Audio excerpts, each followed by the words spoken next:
មនុស្សរមើលគុណគេរកស៊ីគ្មានកំណើតទេថ្ងៃមួយគង់តែរលាយនៅក្នុងជីវិតនេះមនុស្សដែលធ្លាប់ជួយយើងពេលយើងលំបាកពេលយើងគ្មានអ្វីសោះគឺជាមនុស្សដែលយើងគួរចងចាំនិងដឹងគុណជានិច្ច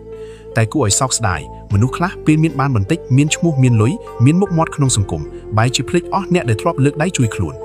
មិនត្រឹមតែភ្លេចទេថែមទាំងមើលងាយនិងនិយាយអាក្រក់ពីអ្នកមានគុណទៀតផងចូលចងចាំថា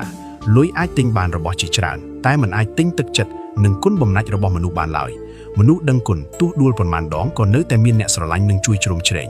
តែមនុស្សរមើលគុណទោះឡើងខ្ពស់ប៉ុណ្ណាក៏គ្មានអ្នកគោរពពីចិត្តពិតដែរកម្មផលមិនចាំបាច់រងចាំដល់ជាតិក្រោយទេអ្នកដែលភ្លេចគុណគេបោកទឹកចិត្តគេឬធ្វើបាបអ្នកមានគុណថ្ងៃមួយអ្វីៗដែលខំសាងអាចនឹងរលាយបាត់ទៅវិញដោយមិនដឹងខ្លួនដូច្នេះកុំភ្លេចអ្នកដែលធ្លាប់ជួយយើងកុំភ្លេចថ្ងៃដែលយើងលំបាកហើយកាន់តែកុំភ្លេចគុណបំណាច់របស់មនុស្សដែលធ្លាប់ឈរក្បែរយើងព្រោះមនុស្សដឹងគុណគេអាចរីកចម្រើនបានយូររីឯមនុស្សរមើលគុណ